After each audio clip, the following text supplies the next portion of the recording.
आग लगाएगी, वो भी वोकैब की तरह। आइए भाई, यूज ऑफ हु।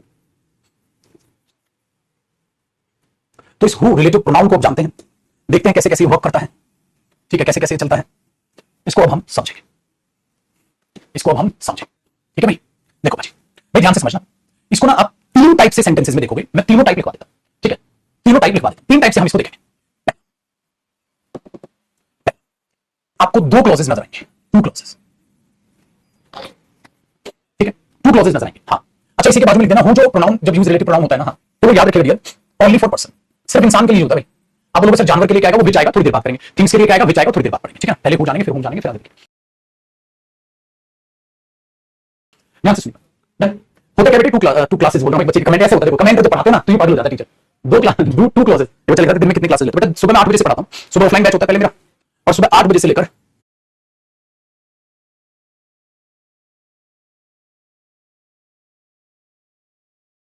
3:45, मतलब 30:45 या 4 बज जाते हैं। ये लगातार क्लास होती है, ठीक है, लगातार क्लास होती है। बीच में हर क्लास के बाद 10-5-7 मिनट का 10 मिनट का मैं ब्रेक लेता हूं, जो आपके 12-5-7 पर जो क्लास चालू होती है।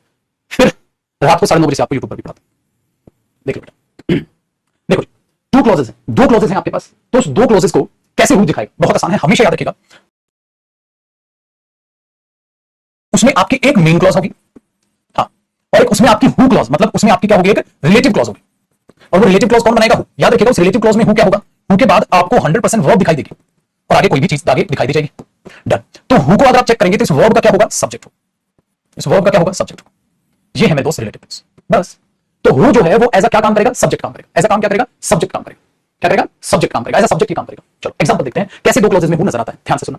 अगर मैंने बोला आई नो द स्टूडेंट, मैं उस स्टूडेंट को जानता हूं, आई नो द स्टूडेंट हु, ठीक है, हेल्प यू, मैं उस स्टूडेंट को जानता हूं जिसने आपकी मदद की थी, जिसने आपकी मदद की थी। तो इसमें रिलेटिव क्लॉज कौन सी है, ये रही। किसके लिए आई, स्टूडेंट के लिए। अब देखो स्टूडेंट के लिए, तो ये हु यहां किसका काम कर रहा है, सब्जेक्ट का काम कर रहा है। इस वर्ब का क्या है, सब्जेक्ट। तो हु एज अ सब्जेक्ट काम करता है, बिल्कुल करता है, सही हो, आसान हो। नेक्स्ट देखिए, मैंने बोला द थीफ, ठीक है, was arrested who had stolen a watch। भाई वो चोर गिरफ्तार कर लिया गया था जिसने घड़ी चुराई थी।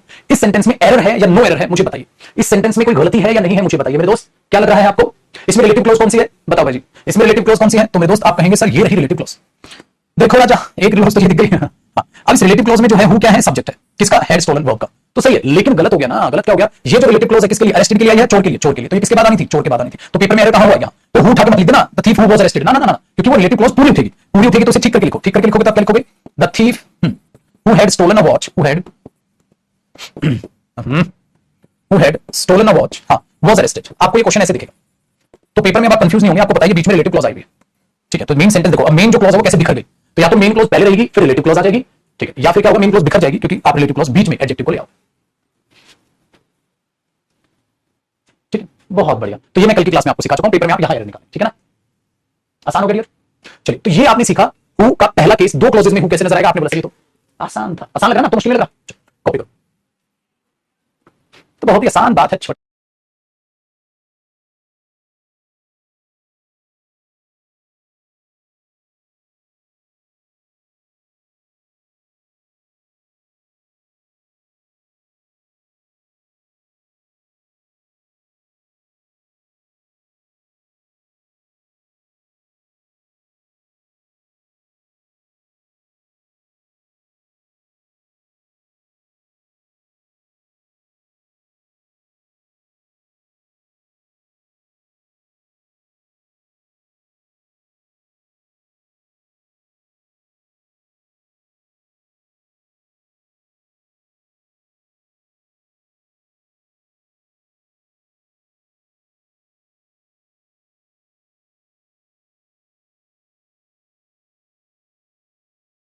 मैम जी आओ सर, अब आपको ना मैं थ्री क्लोजेस का एक प्यारा सा केस बताता हूं। अब मेहरबान कदरदान तैयार हो जाइए, थोड़ा ट्रिकी है, थोड़ा ट्रिकी है, ठीक है। एक बच्चे ने प्यारा क्वेश्चन पूछा, ये सब मेमोराइज कैसे रखेंगे। ये वो यादें हैं जो दिल तक उतर जाएंगी, आपको याद नहीं रखनी, ठीक है, याद नहीं रखनी, आराम से चीजों को भूल कैसे भूलोगे, प्रैक्टिस भी तो कराऊंगा, इतने सारे क्वेश्चन प्रैक्टिस कराऊंगा, ठीक है। देखो ध्यान से सुनिए, सेकंड सेक्शन जो हमारे पास है।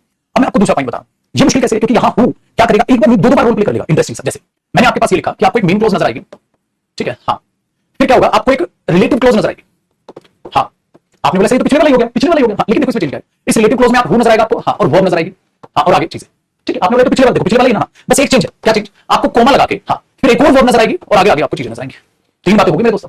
एक तो ये होगी, एक ये और एक ये। अब हमारे सामने क्या फंसेंगे, देखो भाई ये वर्ब है, इसका सब्जेक्ट ये रहा, ये वर्ब है, इसका सब्जेक्ट तो बन गया। अब हु का सब्जेक्ट, जो अगली वर्ब है उसका सब्जेक्ट कौन बने। अब ध्यान रखो ये जो हु आपने यहां लिखा हुआ है, हाँ यही इसका भी सब्जेक्ट होगा। अब हम सर एक ही हु दो बार सब्जेक्ट, यस ये है इंटरेस्टिंग पॉइंट, इसलिए तो अलग सीख रहे हैं। हु सबसे मुश्किल है, अगर आ गया तो आप बोलोगे बकवास है। दो बार सब्जेक्ट बनेगा, कैसे बनेगा देखो, मैंने बोला this is the boy, this is the boy, हाँ हु इज माई फ्रेंड, हाँ कैन सॉल्व दिस प्रॉब्लम। अब आया मजा, देखो अगर ये इतनी बात ना लिखी हो मेरे दोस्त तो इतना भी सही है। This is the boy who is my friend, this is the boy who is my friend, this is the boy who is my friend, सही है। कितनी बातें, दो बातें। अब पेपर में ऐसे लिखेगा, this is the boy who is my friend can solve this problem. ऐसे भी सोचते हैं ना आपने, ऐसे भी सोचा ना आपने, क्या है देखो, this is the boy who is my friend can solve this problem. तो ये वो लड़का है जो मेरा दोस्त है, इस प्रॉब्लम को सॉल्व कर सकता है। अब आपने देखा ये रही मेन क्लॉज, हाँ ये तो मेन क्लॉज तो नहीं, सबसे पहले आपने ना पेपर में मेन क्लॉज ढूंढ लेंगे, ये रही मेन क्लॉज। अब आप बोलोगे ये रही रिलेटिव क्लॉज है कि नहीं, हाँ तो इस वर्ब का कौन सब्जेक्ट है हु, और ये कैन सॉल्व दिस प्रॉब्लम इसका भी कौन सब्जेक्ट है हु। तो हु कितनी बार सब्जेक्ट का काम कर रहा है, दो बार, कोई फर्क नहीं पड़ रहा। अगेन एंड अगेन मेरे साथ बोलो, इसे दोबारा बोलो, मेरे साथ पढ़ना है, घर पे बैठे बोलना है, लाइब्रेरी में बैठे धीमा बोलना है, गुनगुनाना है, बोलना है। बोलो this is the boy who is my friend can solve this problem, this is the boy who is my friend can solve this problem, this is the boy who is my friend can solve this problem. आया ना मजा, ये चीज आपने देखी। तो यहां देखोगे हु कॉमन चला गया, ऐसा लग रहा है कि हु को कॉमन ले लिया और दो बार हमने उसको सब्जेक्ट रूप में वहां पा लिया, आसान हो गया। चलो अब तीसरा केस, बस ये लास्ट बेटा, बस तीन फंक्शन कर लो दिमाग में फिट, मजा आ जाएगा, फिर खत्म। ठीक है, एक तो ये चला, ये तो बहुत आसान लग रहा होगा तुम्हें, अरे आसान है सर, इसमें क्या है, कुछ भी तो नहीं है, बस एक बार और सब्जेक्ट बना दियो, तीन बातें नजर आएंगी। अब इसमें भी तीन बातें नजर आएंगी, कैसे देखो, एक मेन क्लॉज नजर आएगी, आपने बोला ठीक है सर। अब इसमें देखो ट्विस्ट क्या है, ट्विस्ट क्या है, आपको क्या नजर आएगा कि यहां हु इस बार, हाँ यहां आपको क्या नजर आएगी, रिलेटिव क्लॉज, हाँ यहां हु नजर आएगा, हाँ अब आपको प्लस क्या नजर आता था, वर्ब। तो ये यहां भी किसका काम करता था, सब्जेक्ट, यहां भी किसका काम करता था, सब्जेक्ट। तो कितनी बार सब्जेक्ट था, दो बार सब्जेक्ट। कितनी बार सब्जेक्ट था, दो बार सब्जेक्ट था, दो बार सब्जेक्ट बन रहा था। यहां कितनी बार बन रहा था, एक बार सब्जेक्ट बन रहा था। ठीक, यहां कितनी बार बन रहा था, दो बार सब्जेक्ट बन रहा था। क्या दिक्कत है यार, बोलने का ढंग तरीका, जब वो जबान पे नहीं चलाओगे तो कैसे बनेगा। ठीक है, तो दो बार हु नहीं लिखा हमने, उसको एक ही बार लिख के काम चला गया, दो बार नहीं लिखा है ना, कि बार बार रिपीटिशन को हमने क्या कर दिया, अवॉइड, और एक ही बार लिख दिया। अब देखो मेन क्लॉज है, अब एक कहानी में ट्विस्ट है, यहां सब्जेक्ट आ जाएगा, हाँ यहां वर्ब आ जाएगी, ओ कुछ बात आ जाएगी, मतलब अब क्या आया, मेन क्लॉज आई, हु आया, हाँ और उसके बाद अलग सब्जेक्ट आ गया, हु। सर इसका मतलब ये तो सब्जेक्ट ही नहीं रहा। तो इसमें पता क्या होता है, जो ये वाली बात है ना, ये एक्स्ट्रा बात होती है इस हु के लिए, मतलब इस हु की भी ये एक्स्ट्रा बात होती है। तो फिर सर ये तो सब्जेक्ट नहीं बना, ये तो ऑब्जेक्ट बन गया, इधर तो ये ऑब्जेक्ट बन गया, बिल्कुल ऑब्जेक्ट बन गया, क्यों, क्योंकि सब्जेक्ट तो कोई और बन गया, सब्जेक्ट तो ये बन गया, कोई दूसरा सब्जेक्ट लिखा हुआ जाएगा, हाँ तो ये क्या बन जाएगा, इसका ऑब्जेक्ट बन जाएगा। तो इस बार सर सब्जेक्ट तो नहीं बना, वेरी गुड, लेकिन ऑब्जेक्ट तो सर हु बनता है, आपने बताया, मैंने बताया ना हु बनता है। तो देखो कहानी में ट्विस्ट है, हाँ, फिर आपको इधर फिर एक और वर्ब दिखेगी प्लस आगे इंफॉर्मेशन दिखेगी, मतलब ये जो हु है यहां ऑब्जेक्ट बना, हाँ और इधर फिर क्या बन जाएगा, सब्जेक्ट।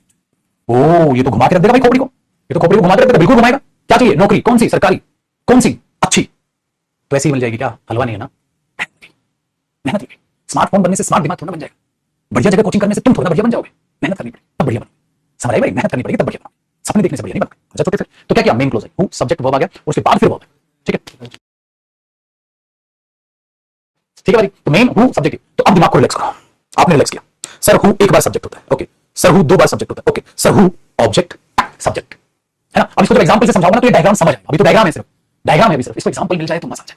अरे आजा रे बंदे, ये सब्जेक्ट इधर लिख दो ताकि एग्जांपल की जगह बन जाए, इधर लिख देता हूं सब्जेक्ट। चलो एक एग्जांपल पेश कर रहा हूं, जरा गौर फरमाइएगा, वाह वाह वाह वाह, देखो ध्यान से सुनिए, इसी क्वेश्चन को मैं ऐसे कर दूं, सपोज मैंने एक statement the, this is the boy, हां देखना मैं क्या करने वाला हूं, हु हां हु दे से, देखो कहानी पढ़ गई, पूरी कहानी पढ़ गई, आपने बोला अच्छा अच्छा अच्छा, who this is the boy who they से, हां रन्स फास्ट, ओ देखो क्या हो गया, ये वो लड़का है जिसे वे कहते हैं तेज दौड़ता है, मीनिंग क्या हुआ, ये वो लड़का है जिसे वे कहते हैं तेज दौड़ता है। अब देखो ये थी वो बात मेरे दोस्त जो अलग है, देखो इस पे डब्बा करोगे तो आपको क्या नजर आएगा, दिस इज द बॉय, ये मेन क्लॉज हो गई, दिस इज द बॉय ये मेन क्लॉज हो गई, हाँ ये भी रिलेटिव क्लॉज, ये भी रिलेटिव क्लॉज, तो कितनी बातें थी।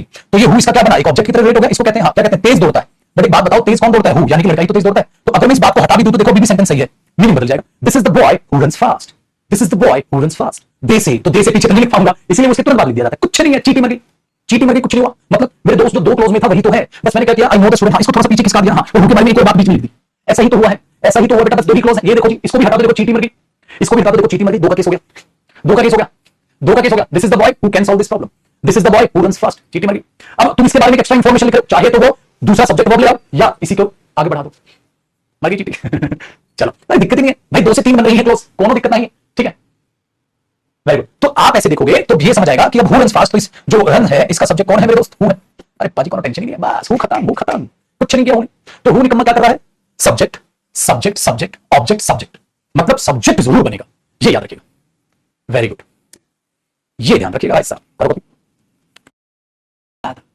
इसका मतलब ये है, इसका मतलब ये है, ये एक्स्ट्रा बात है, दोनों एडजेक्टिव, ये एडजेक्टिव मीन तो ये है, बस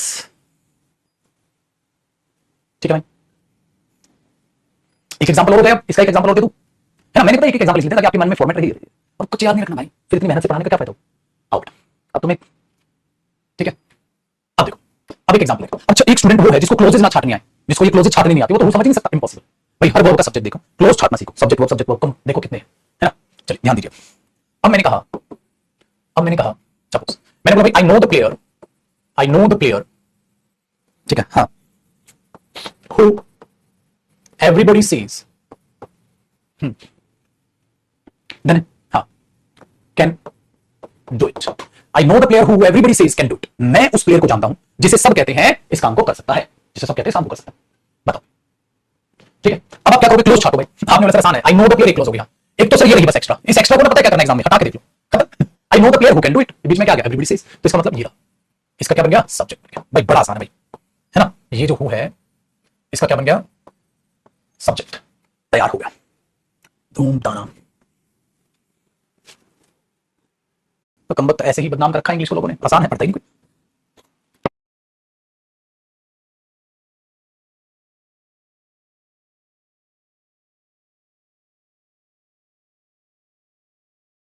अब हम होम को देखेंगे। अगर होम को देखेंगे, ठीक है, लेकिन उससे पहले, ठीक है, उससे पहले मैं आपको एक बात बताना चाहूंगा, ये कैसे हु बना। अब ना हु कैसे जोड़ता है चीजों को, अभी मैं बात आपको बताऊं। आप क्या लिखेंगे, नोट, और नोट लिख के क्या लिखेंगे, डेरिवेशन। मैथ्स में सीखते हो ना डेरिवेशन, चलो आओ इंग्लिश का मैथ बना कर देखें। देखो ध्यान से देखिएगा, जैसे अगर मैं ये बोल दूं दिस इज द बॉय, ये हो, this is the boy and he is ready to help you. This is the boy and he is ready to help you, या he is ready to help her. ये हो लड़का और ये उस लड़की की मदद करने के लिए तैयार। आप ऐसे बोल दो ना, रायता फैलाना हो तो this is the boy and he is ready to help the girl, या he is ready to help her. ये लड़का है और ये उस लड़की की मदद करने के लिए तैयार, कॉपी करना मेरे साथ, ठीक है ना। अब देखो भी एंड क्या हुआ, कंजंक्शन, ही क्या हुआ, प्रोनाउन। Very good. मैंने बोला क्या ये सेंटेंस छोटा भी हो सकता है, बताओ, पता ना, क्या ये सेंटेंस छोटा भी हो सकता है। तो हमने देखा अगर इसको मुझे छोटा करना है तो मुझे कोई ऐसा मसीहा चाहिए होगा मामा, जो ये बाहुली वाला डायलॉग हो गया नहीं, मुझे कोई ऐसा मसीहा चाहिए होगा मामा जो दो काम कर सके, मतलब जो कंजंक्शन प्लस प्रोनाउन हो सके, प्लस मेरे दोस्त ये ही इस वर्ब का क्या है, सब्जेक्ट हो सके। मतलब मुझे कोई ऐसा मसीहा चाहिए जो कंजंक्शन का काम भी कर ले, प्रोनाउन का काम भी कर ले, और सब्जेक्ट का काम भी कर ले, और इंसान के लिए भी आ जाए, क्योंकि यही किसके लिए है, बॉय के लिए, इंसान के लिए है, ठीक है। सब्जेक्ट भी चाहिए जो पर्सन इंसान के लिए हो। क्या कोई ऐसा मसीहा है, क्या कोई है जो इस सेंटेंस को छोटा कर सके इस बड़ी महफिल में। तो ऐसे में कूद गया हु, कहता है हम ही हैं। तो उन्होंने कहा अपने को चाहिए फुल इज्जत, तो this is the boy who is, this is the boy who is ready to help you, या who is ready to help her. तो मेरे दोस्त आपको ये चीज मिल गई। जब आपको ये चीज मिली तो आपने बोला वाह जी वाह, मजा आ गया भाई साहब, कैसे मजा आ गया। ये है इसकी डेरिवेशन, इसलिए हम इसको रिलेटिव प्रोनाउन बोलते हैं, क्योंकि ये दो काम करता है मेरे दोस्त। ये ऐसे बनती हैं चीजें, समझे आप। तो ऐसे ही है इसकी डेरिवेशन, ऐसे होगा ना, ठीक है भाई।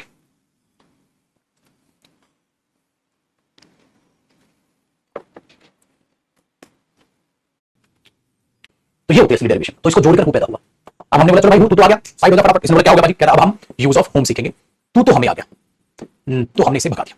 अब आप हेडिंग डालो यूज ऑफ होम, और एक काम करते हैं अगले पेज पे हेडिंग डालो यूज ऑफ होम, ताकि ये भी पीछे बैक करके दिखाना पड़ जाए तो सेव है। चलो अब आप हेडिंग डालिए यूज ऑफ होम। अब भाई होम में क्या होता है, हमने बोला होम भाई साहब आपके क्या ख्याल है। इसने बोला भाई जी मैं भी रिलेटिव प्रोनाउन। मैं बोला तूने नया क्या कर लिया, रिलेटिव प्रोनाउन तो हो भी है हमने तो होम। भाई साहब ने बोला देखो सर बात ऐसी है, हाँ मैं इंसान के लिए आता हूं। मैंने बोला बे फिर क्या हुआ, वो भी तो इंसान के लिए है, वो भी तो इंसान के लिए, तूने नया क्या किया। इसमें देखो बात ऐसी है, अपन बोले तो खाली ऑब्जेक्ट का काम करता है, ओनली एज एन ऑब्जेक्ट। मैंने बोला अच्छा हमको सिखा रहा है मतलब मैंने बोला मतलब तू क्या सब्जेक्ट का काम नहीं करेगा, कहता नहीं करूंगा। मैंने बोला तो क्या तू ऑब्जेक्ट प्लस सब्जेक्ट का काम नहीं करेगा। इसने बोला नहीं करूंगा। मैंने बोला अच्छा भाई तो क्या तू सब्जेक्ट प्लस सब्जेक्ट का काम नहीं करेगा। उसने बोला भाई साहब कितनी बार बोलूं सब्जेक्ट में बनूंगा ही नहीं तो करूंगा कैसे। मैं अपन सिर्फ खाली ऑब्जेक्ट का काम करेगा। ओ इसका मतलब हु तो कमाल था, हु तो पप्पा है इसके, फिर कैसे पप्पा है इसके। हु ऑब्जेक्ट प्लस सब्जेक्ट भी हो जाता, मतलब सब्जेक्ट जरूर होता है, खाली ऑब्जेक्ट देखो, सब्जेक्ट भी आ गया, सब्जेक्ट भी आ गया, ऑब्जेक्ट भी आ गया, खाली सब्जेक्ट बच, खाली ऑब्जेक्ट बच गया, खाली ऑब्जेक्ट ही। लेकिन तो लेकिन इसकी भी मैं आपको क्या सिखाऊंगा, डेरिवेशन। डेरिवेशन देखो भाई साहब, डेरिवेशन देखो भाई साहब, देखो मेरे दोस्त डेरिवेशन ये हुई। अगर मैं कहूं हाँ ये अच्छी थी, मैंने बोला आई नो द बॉय, मैं उस लड़के को जानता हूं, आई नो द बॉय, हाँ एंड हाँ देखो यू मीट हिम, और तुम उससे मिलते हो। आई नो द बॉय मैं उस लड़के को जानता हूं और तुम उससे मिलते हो। आई नो द बॉय मैं उस लड़के को जानता हूं एंड यू मीट हिम, और तुम उससे मिलते हो। या एक काम करते हैं एंड शी मीट हिम, और शी उससे मिलती है। ऐसे ऐसे कर लो इसको, या चलो यू लिखा रहने दो एंड यू मीट हिम, ताकि आप अपने से रिलेट करो। देखो I know the boy and you meet him, मैं जानता हूं उस लड़के को और तुम उससे मिलते हो। ठीक है अब ध्यान से सुनिए क्या है, ई कंजंक्शन है भाई जी, हमने बोला ठीक है अच्छी। ई सब्जेक्ट है इसका, ओके, और ई का है भैया, ई इस वर्ब का तनिक ऑब्जेक्ट रही। ये ऑब्जेक्ट है भाई, ये वर्ब है, आप बच्चा बच्चा जानता है, और ये सब्जेक्ट है, किसका सब्जेक्ट है भाई, इस वर्ब का सब्जेक्ट। तो सेंटेंस हमने बोला इसको छोटा करिए, तनिक तनिक छोटा करके लिखिए, बताओ कैसे करें। तनिक छोटा करके लिखिए। तो आपने क्या बोला, अभी छोटा कर देते हैं सर एकदम आसान से। क्या क्या मैंने बोला एक मसीहा चाहिए, क्या देखो ये बॉय है, हाँ इस बॉय के लिए प्रोनाउन कौन आया है, भाई इस बॉय के लिए प्रोनाउन कौन आया है, और एंड क्या है, कंजंक्शन। तो हमको एक तो ऐसा मसीहा चाहिए, ई एंड को भी और ई हिम को भी कौन जोड़ दे भाई, हाँ इनको कौन जोड़ दे, ऐसा कोई है मसीहा। हम लोग क्या ऐसा मसीहा मांगता है, कहता है जो कंजंक्शन भी हो, जो ऑब्जेक्ट भी हो, और जो प्रोनाउन भी हो, और जो पर्सन के लिए आया भी हो। मैं हमारे पास एक तो मसीहा है जो पर्सन के लिए भी आता है और खाली ऑब्जेक्ट का काम करता है और कंजंक्शन का काम करता है, हमारे पास ऐसा मसीहा है। हमने बोला क्या है वो, तो हमने बोला एक काम करो, इसको और इसको हाँ जोड़ दे भाई, इसको इसको जोड़ दो। फिर हमने बोला जोड़ देंगे, जोड़ के लिखे कहां, जब हमने इसको इसको जोड़ा तो इसको जोड़कर क्या पैदा हुआ, होम। स्वागत नहीं करोगे हमारा, होम पैदा हो गया। लेकिन सवाल ये पैदा, मैं होम को लिखूं कहां भाई, ए भाई होम को लिखूं कहां मैं, एंड को हटा के इधर लगा दूं या हिम को हटा के उधर लगा दूं, बताओ एंड को हटा के इधर लगा दूं या होम को हिम को हटा के उधर लगा दूं। लुक डियर, हमें चाहिए कंजंक्शन। अगर मैं होम को पीछे लगा दूंगा तो दोनों को जोड़ेंगे कैसे, कंजंक्शन तो बीच में अच्छा लगेगा, अगर दो बातों को जोड़ रहे हो तो बीच में ही कंजंक्शन अच्छा लगेगा, तो फिर एंड की जगह लिखना ठीक रहेगा भाई, बॉय के बाद लिखना ठीक रहेगा ना, पीछे लिखोगे तो जोड़ेगा कहां, खोपड़ी चली, खोपड़ी के बाद बैठेंगे दोस्त। और मैंने कहा एक काम करते हैं भाई, आई नो द बॉय लिखिए, हाँ और जो ये होम है ये यार नीचे लिखना पड़ेगा थोड़ा, बढ़ जाएगा, अरे आजा यार। तो हमने इसे नीचे लिख दिया, मैंने कहा आई नो द बॉय, क्या गया, होम यू मीट, मैं उस लड़के को जानता हूं जिससे तुम मिलते हो। Very good. अब एक बात बताओ, ये हूं कौन है, होम कौन है, कंजंक्शन भी है, और ये इस वर्ब का क्या है, ऑब्जेक्ट भी है, और ये साथ साथ क्या है, प्रोनाउन भी है।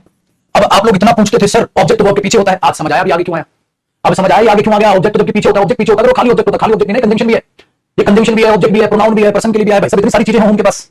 तो अब ये सेंटेंस बना I know the boy whom you meet, तो अब जब ये डायरेक्ट रखते हो ना I know the boy whom you meet, वो डायरेक्ट रखने की जरूरत, आज तुम्हें उसकी डेरिवेशन समझ आ गई मेरे दोस्त। English में सुन लो, if you want to write down the statement by breaking it into two clauses, then of course we have to use and conjunction there, and we can say the sentence is I know the boy and you meet him. So there are two clauses, and these two clauses has been added by using and conjunction. But if you want to put a shortcut there, then of course you need a word that can be conjunction, of course a pronoun, an object, and of course for a person as well. Then whom relative pronoun can be used. Now the question is, where should I place whom relative pronoun? Of course in place of and. Why? Because we really need a conjunction there, so that two clauses can be added. These two clauses can be added. Then where should we place whom? Of course at the place of and conjunction. So this is the reason, guys, the object of the verb is not after the verb. The object of the verb is in between the two clauses. The reason is because it is not only an object. This is not only an object. It is also a conjunction as well. Got it? So nice of you. So ये है मेरे दोस्त कहानी, और छोटी छोटी गल्ला है जी, और कॉपी बीच पे जानी है, खत्म कॉपी का वैसा। अब आगे से तो ये होम का काम है, लल्ला है अपना, वो याद नहीं आ रहा सीन कौन सी मूवी थी वो, याद नहीं आ रहा, वेलकम, वेलकम नहीं कहता पंडित, वेलकम जो सबसे पहली वेलकम थी, ठीक है। अरे घुंघरू बाबू मुन्ना है हमारा, मुन्ना, ठीक है।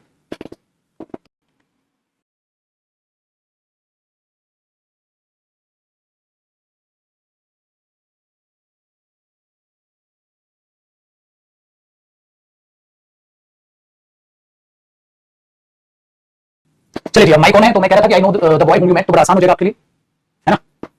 बंगाली, बंगाली भी लैंग्वेज आसान है, बंगाली ऐसे होती है जैसे स्टार्टिंग पर नमस्कार, मतलब नमस्कार नहीं बोला, नमस्कार प्रिय भाइयों, प्रिय नहीं उसमें प्रियो बोलते हैं, नमस्कार केमोन आछो, तुम बोलो बालू तकलीफ है तो कोई डिस्कस कीजिए। भाई को दादा बड़े को बोलते हैं, दादा छोटे को थोड़ा ना बोलेंगे, दादा बड़े को बोलते हैं।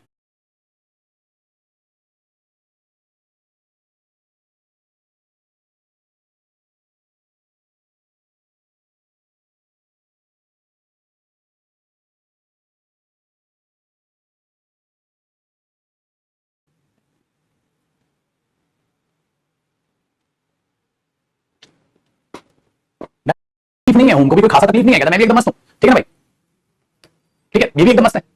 Very good. अब चीजें क्या है कि एरर कैसे आएगा भाई, एरर सबसे पहले यही बनेगा, यहां कहते एरर कैसे बनेगा, यहां हूं देगा जो कि गलत है, यहां क्या करेगा होम देगा जो कि गलत है, मतलब एक दूसरे में टांग लगाएंगे, एरर यही तो है, एक दूसरे में टांग लगाएंगे, एरर यही तो है। तो छोटा सा टेस्ट दे दे यार, अरे छोटू सा टेस्ट दे दो, छोटा सा टेस्ट दे दो। एक क्वेश्चन है, these are the players who या whom have been selected for the team। बताइए मेरे दोस्त क्या है,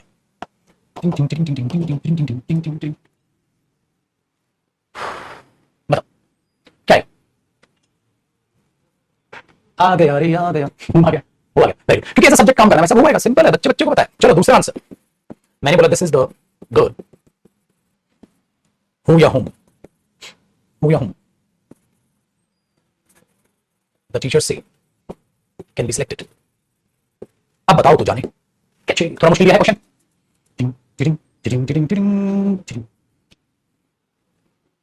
बड़ा स्पोकन बैच आएगा, ज्वाइन कर लेना।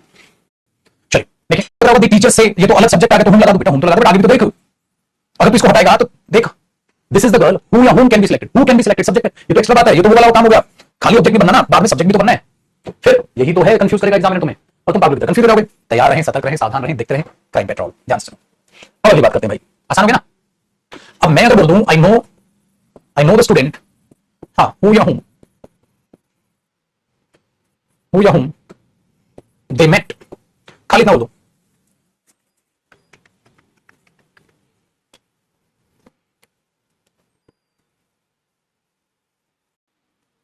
आसान है, टेंशन ही नहीं है। आई नो द स्टूडेंट एक बात होगी, हु या हुम दे मेट ये दूसरी बात होगी।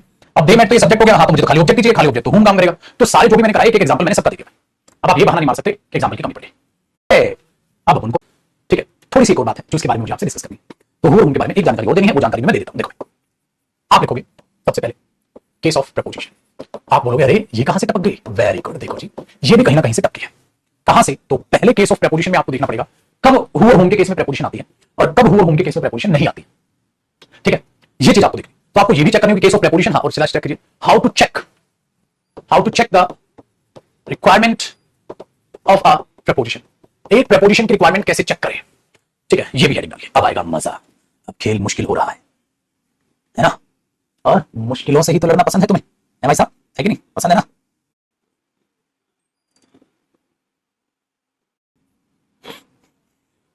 ठीक है, देखें मैं आपको सिखा रहा हूं। होम होम के केस में प्रपोजिशन कहां आती है। ठीक है, तो आप ऐसे लिखिएगा भाई प्रपोजिशन। हाँ, एक बात बताइए, प्रपोजिशन अपने बाद अपना क्या लेती है, ऑब्जेक्ट। और ऑब्जेक्ट कौन होता है, होम। तो चिंता की कोई बात नहीं है मामा, ये आ गई। ठीक है ना, है कि भाई। देखो भाई, तो प्रपोजिशन प्लस आ गई। अब ध्यान से सुनिए, कैसे पता चलेगा होम से पहले प्रपोजिशन। अब तो नहीं आई भाई, अब तो प्रपोजिशन नहीं आई, अब तो प्रपोजिशन नहीं आई, सडनली कहां से कूद गई। मैं बताता हूं, ध्यान से सुनिए। भाई मेरे, जब आप इस सेंटेंस को कैसे चेक करेंगे प्रपोजिशन, एक एग्जांपल देखो। जब आप ये लिख रहे थे ना, आई नो द बॉय, आप ये लिख रहे थे, हाँ, या इसको ऐसे समझते हैं, देखो दिस इज द बॉय, साथ साथ कॉपी कीजिएगा। हाँ, एंड दे मेट हिम। तो भाई क्या यहाँ प्रपोजिशन की जरूरत है क्या? दे मेट हिम सही है, मेट के बाद हिम डायरेक्ट बोल सकते हो, दे मेट हिम। हाँ, तो मेट के बाद उसका ऑब्जेक्ट जा रहा है, तो यहाँ क्या प्रपोजिशन की जरूरत है? नहीं है। क्या बोलोगे they met to him, they met about him, कुछ भी जरूरत ही नहीं है। तो आप बोलोगे जरूरत नहीं है, जरूरत नहीं है। There is no requirement to use a preposition there. If you want to write down in the English language, you can write it. There is no requirement to use a preposition here, but just avoid it. Hindi में लिखो, जरूरत नहीं है, जरूरत नहीं है यार। क्या बोलोगे मैडम, लो मेरे दोस्त, फिर ये जुड़कर और ये जुड़कर, ये दोनों जुड़कर ही तो होम बनाना। हाँ, तो जब ये और ये जुड़कर होम बना, तो होम को भी preposition की जरूरत नहीं पड़ी। सो आपको पेपर में चेक करना पड़ेगा। अब पेपर में पता क्या बोलेगा, दिस इज द बॉय, हाँ, टू होम दे मेट, ऐसे देगा पेपर में क्वेश्चन।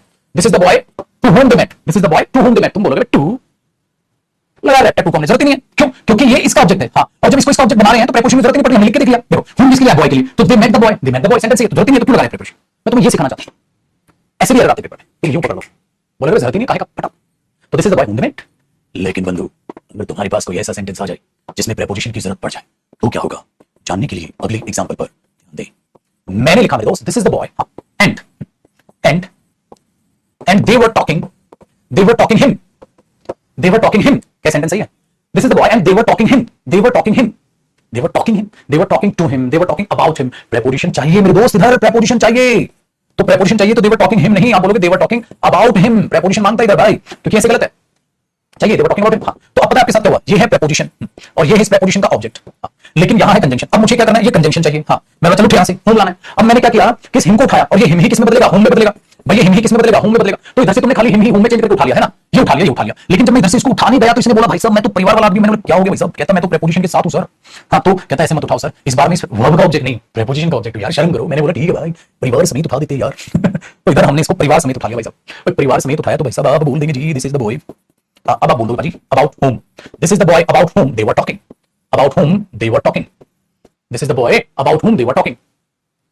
लेकिन क्या है दोस्त, पेपर में ऐसे देगा, this is the boy whom they were talking, whom they were talking। तो आप बोलोगे they were talking whom, they were talking about whom, they were talking about the boy। So preposition जरूरत है, तो यार यहां आ जाएगा preposition लिखो रे। तो आपको समझ आ गया, whom को जो preposition चाहिए तो whom preposition अपने से पहले लेता है। बोलो हाँ, ठीक है। तो बड़ा आसान हो गया काम, कोई टेंशन नहीं, सिंपल है जी। और निक्की जी गला पुत्र, सोचा विच तू ते खबा विच तू, ऐसा काम हो जाएगा थोड़ी देर पढ़ लोगे तो, है कि नहीं? है कि नहीं भाई साहब? ये राज छिपा है इसके पीछे कि कब preposition आएगी। तो हर जगह इंग्लिश नजर आएगी, पढ़ो भाई साहब, कोई दिक्कत ही नहीं। बैठा मैं किताबा विच तू,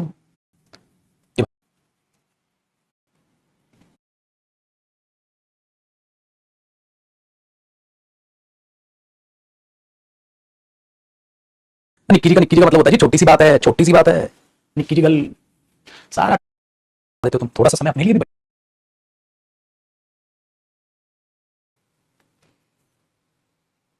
डन है। पंजाबी पंजाबी ठीक ठाक आती है।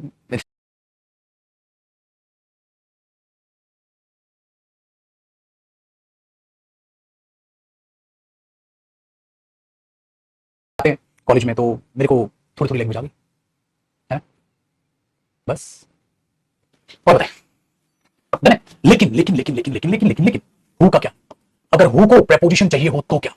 इसको जानने के लिए कल शुक्रवार है, कल चांद पूरा खिलेगा और कल के कल ही हम हु को प्रेपोजिशन के केस में खत्म कर डालेंगे। अगर ये कल नहीं हुआ तो फिर बड़ी प्रॉब्लम हो जाएगी, इसलिए ये फाइल हमें सेव कर